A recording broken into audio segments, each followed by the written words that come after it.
Yes, you just saw the story, the report on the flood warnings issued by the Nigeria Hydrological Services Agency. And this morning, we have the Director General in the studios with us, Mr. Clement Nze. You're welcome to Sunrise Daily. Thank you. It's my pleasure. Well, can you tell us more of what your agency does, apart from issuing flood warnings? Because every year, yes, we see you telling us that indeed some states will witness flooding as a result of the rains. But what else do you do? Do you measure water? I'm just curious. Yes, it is from the measurements we do on the surface waters that we arrive at prediction or possibility of flooding that could cause a disaster. Are you just there to warn us? Is that all you do? Ours is to predict it ahead of time. Yes. And then warn the people, warn the nation, citizens, stakeholders. So essentially, you're a warning agency? Yes. We release warnings with regards to flooding before the flooding season takes off. Okay. But apart from that, we are into any form of data you require in terms of water resources development in the country.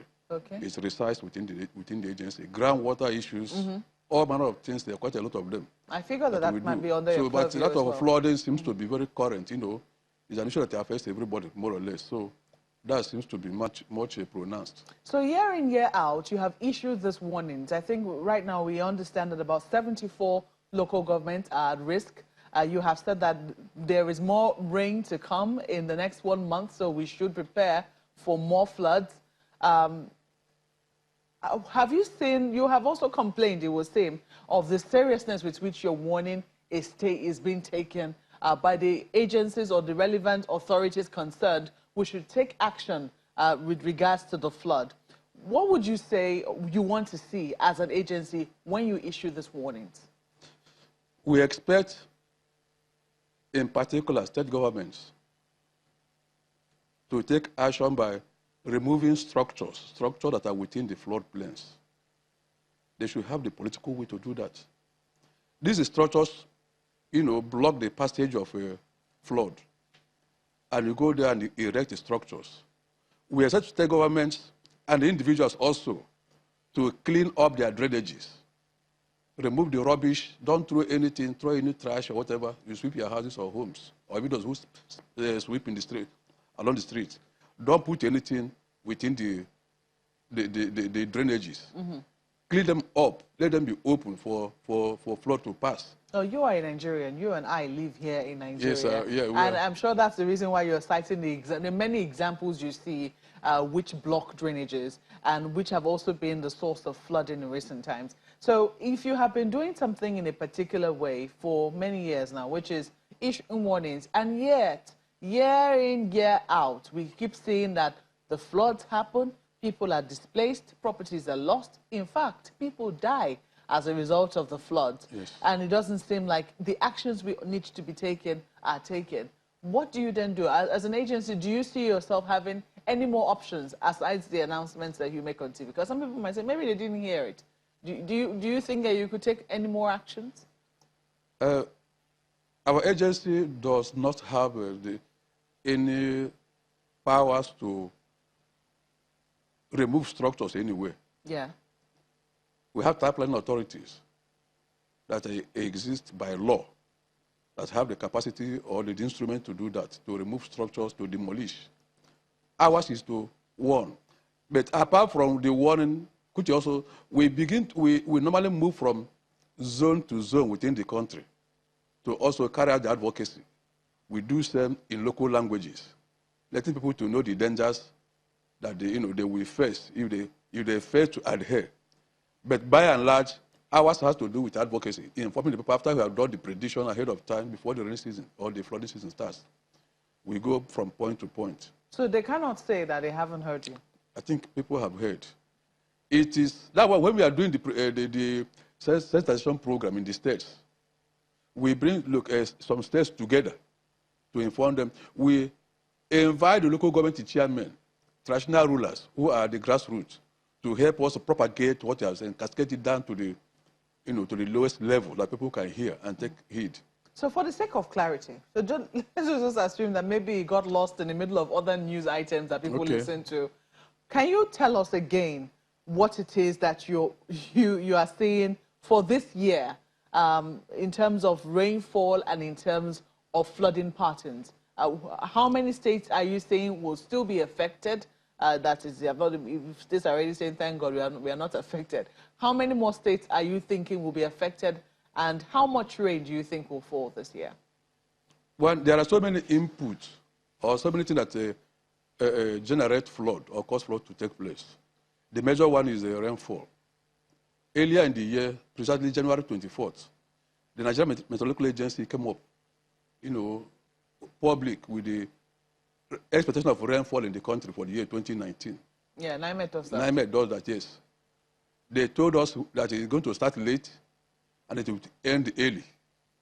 On a late onset, early cessation.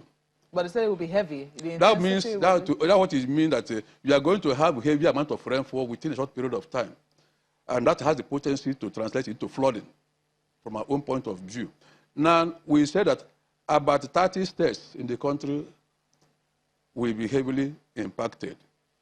Within this, 74 local government areas within the 30 states. Sorry to interrupt you, sir. Okay. You will continue from there. But does it automatically mean that when we have late start onset and early cessation, it automatically means that in the period in which that rain is going to fall, it's going to fall intensely? Because some people might just think that, oh, the rainy season will be short. It means that we might not have a lot of rain. No, I think it's simple. If you have to pour 20 gallons of water, pour it out. If you have to pour it out in 1 hour, the impact will be less if you pour it out in 5 minutes. So now, whatever is coming down to Nigeria will be released within a short period of time. So it is still the same amount of rainfall we will have, whether it is late onset and early cessation, or if the late, not exactly. If it was early onset and late cessation. Not exactly, but the implication actually, which we should take home, is the fact that having shorter duration of rainfall has the possibility of causing more flooding than when it is spread across more days or months. Okay, and that has been scientifically proven. Yes. Okay. Yes. So tell us about the 30 states you were telling us. Now, from our prediction, we say 74 local government areas. Actually, our prediction, we classify it into highly probable. Probable. These are the ones that are where we are talking about. 74 local government areas, highly probable. 279, probable. And then the remaining ones, less probable. Now, this is a prediction.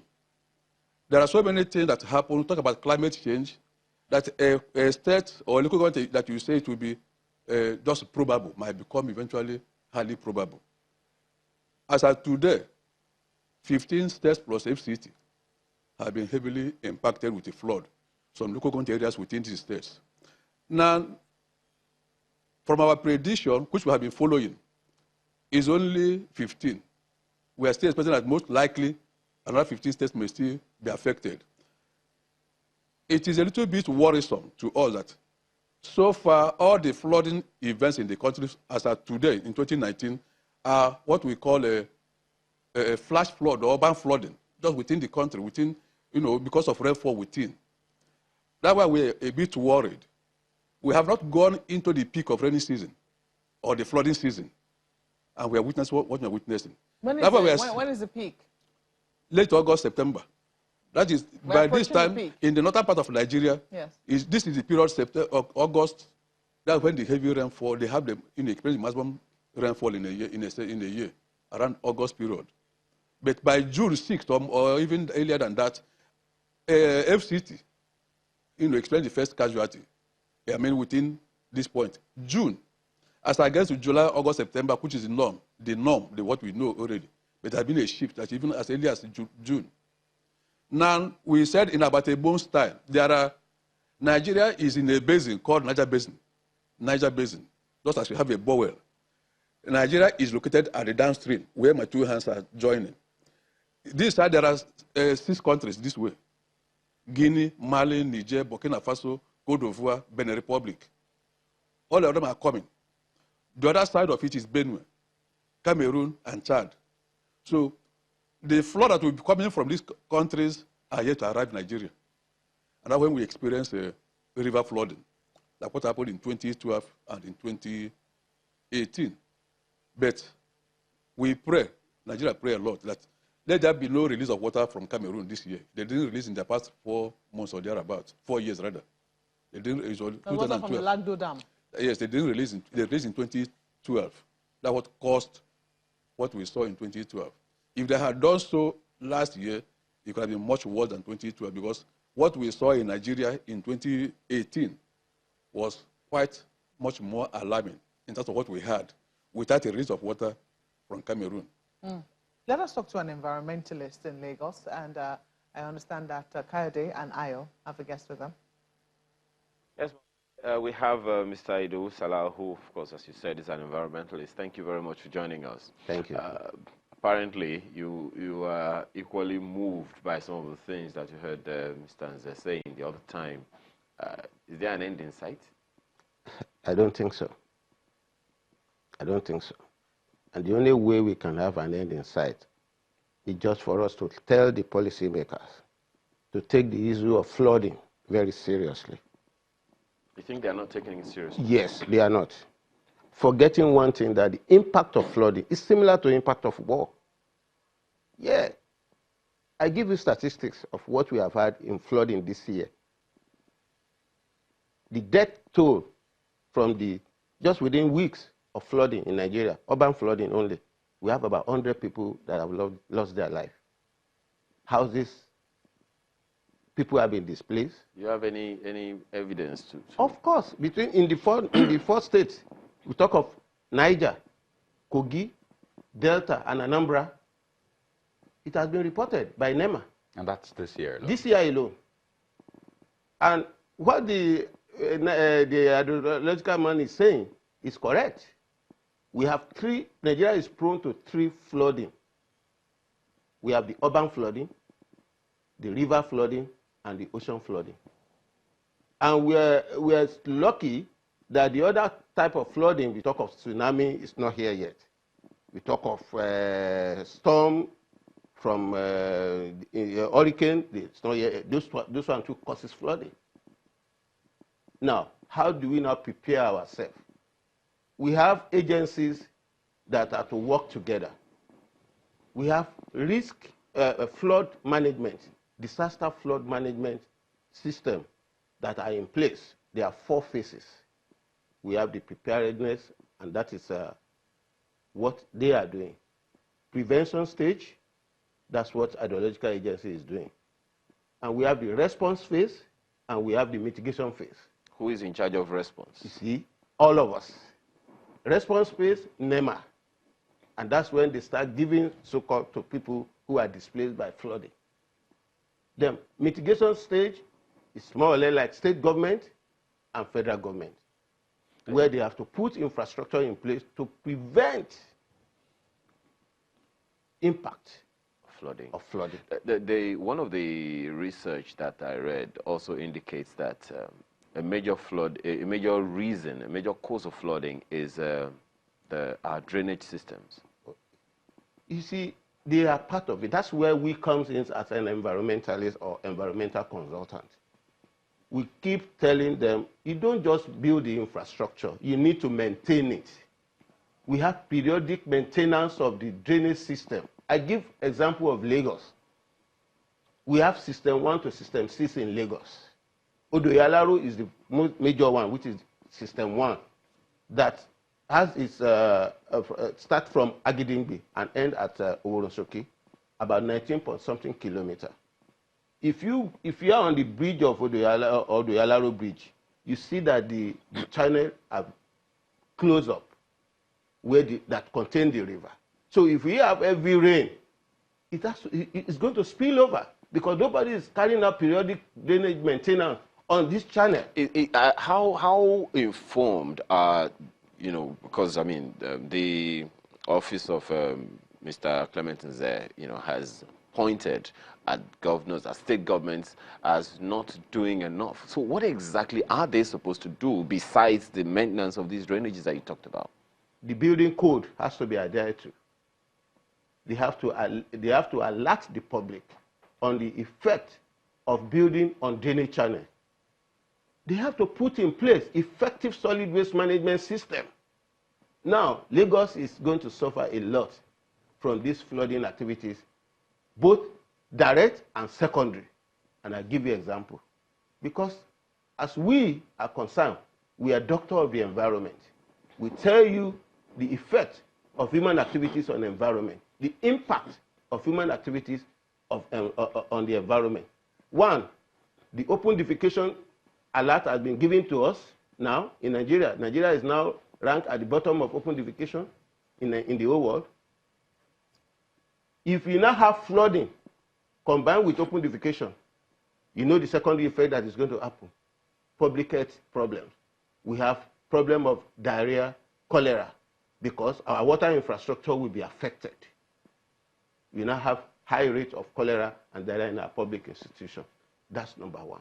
So we have to take that very seriously, because if you see the way open defecation has come to Lagos due to this trailer invasion, when we have about 3,000, 4,000 trailers coming into Lagos on a daily basis, each trailer has 1 or 3 people manning it, and they don't have public toilets where they defecate.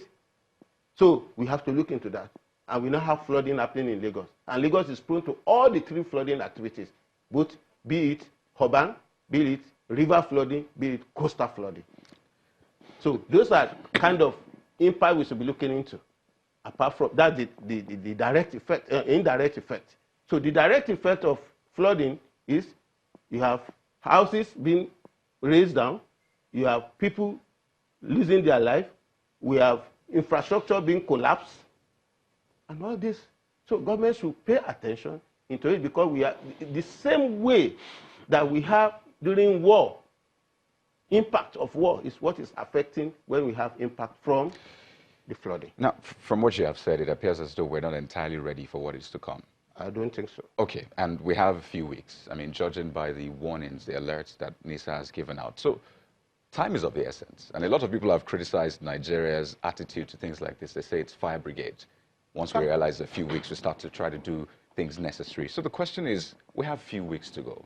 And this is a major thing. You have ascribed it to war, as it were. What are the things we need to start doing from now to ensure that we don't get, caught up in this flooding? Okay. The flood management system principle that I highlighted before, that is the prevention and preparedness. NIMET and Hydrological Agency, they've done their own. Now we are now in response and mitigation phase. Now, under response and mitigation phase, agencies that are responsible now have to now sit down and come to the round table and start profiling solutions. One, do we have enough drainage channels that have been cleared? How soon can we start clearing them? Maybe today, maybe now. Maybe but we are already in the middle of the disaster. So to start now is proper planning. We should have maybe all the tertiary drainages that empty the water into the lagoon. When last were they maintained? When last were they dredged? So we have to look into that. Yeah. Then those houses that are within the flood-prone area, they have to go and mark them right away and start asking people to evacuate, so that we reduce the carnage that may lead to loss of life. So you've talked about a number of agencies, NOA, NIMET, NEMA, and NHISA now. Okay. Well, let's see what kind of partnership is happening within these organizations or among these organizations. Markwe, maybe that's something you want to take up with Mr. Nze.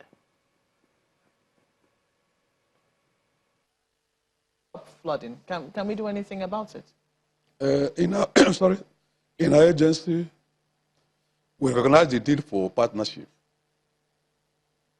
We partner with the meteorological agency because we know their role in flooding. I think they predict the weather about the amount of rainfall. We need them. We partner with NEMA. NEMA depends on us to get updated with regards to flood-related disaster. We work together from time to time. We were together yesterday.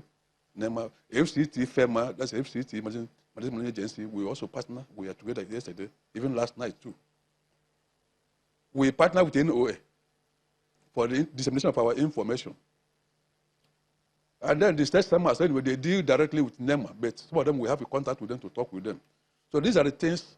And when we are doing the presentation of the flood outlook, we invite not just all these ones, we invite the states, the commissioners of water resources, commissioners of environment. We invite them to a meeting to come and be part of what we are discussing, to know what we have said about their own states and local government areas. And we go beyond that to even visit some locations too. Now, like my friend there has said, Mr. Doe has spoken. Clean your drainages. Now, what we call, some people have been talking about dredging River Niger or River Benue. Why that one, before that one could take place? Could the states please dredge the small rivers within their territories? Those small rivers, channels, that's what we call river training, to train the rivers. At times, because of so much sediments that follow rainy season, flooding. During the dry season, you can go back and tell this river, this is where you're supposed to go. Don't go like this again. You train it. Create some structures by the banks to ensure that this river flows the way you want it to flow. River training. Can that really stop flooding? Can all yes, of that stop as you do flooding? it, you deepen the current capacity of the channel. Instead of the small river meandering and going to people's homes or whatever, you tell it where you should go. Like Mr. Doe mentioned, those outfalls, the major drainage channels, you try to connect these small ones to enter and move to that bigger one by training the channels, by clearing the drainages. That will go a long way to reduce the flooding. So we have to thank you so much for sharing your thoughts with us and for also coming on Sunrise Daily this morning. Mr. Clement Nze is a DG, Nigeria Hydrological Services Agency, and is speaking to us here in our Abuja studios. Sunrise Daily continues with the team in Lagos. Yes, Mr. Salau, environmentalist, you're just telling us something. There is the responsibility of federal government, yes, that of state governments, yes, and that of the people. Yes. What does the federal government, what do each of these bodies do? You see, the people have to take the responsibility in the area of maintaining the building code, right? Desist from indiscriminate discharge of waste on drainage channel, take care of their own immediate drainages in front of their houses, then yield to warning sign by the agencies. Then state government should enforce the building code law. If anybody flout the law by erecting his or her houses along the river bank or on the drainage channel, they should demolish it by doing the right way. Then federal government should improve, federal and state governments should improve on creating flood management infrastructure. We talk of construction of dams,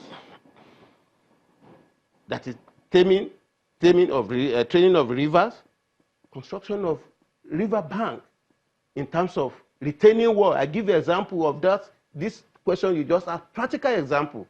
If you go to Ilorin Metropolis, there is a river called Asa River. Asa River has its spillway that cuts Ilorin into two. The federal government in 2012 embarked on channelization of that river through the Ecological Fund using the Federal Ministry of Environment. We participated in the project. The most critical area that used to be flooding every year for over 40 years was contained by this infrastructure being built by federal government. We finished that project in 2016. I went to Ilorin last week. That particular portion that we dredge is filled up with waste and it's been overgrown by weed, aquatic weed. Why? Because the state government, who are supposed to be the custodian of this facility that was being built with taxpayers' money by federal government, neglected it's there in Ilorin. Most certainly. So that is the synergy we're talking about. Now, this year, now, if they now experience flooding in that particular area, that flooding has ceased for over 4 or 5 years now, they will say federal government or state government. Well, we have to thank you very much, Mr. Idowu Salau, an environmentalist, for being a part of this conversation. Clearly, you have given us not just warnings, you have also given us implications in the event that we desist, we do not do the right thing. Thank you very much for being a part of this conversation. It's nice to be with you guys. Sunrise Daily continues in a moment. Please stay with us.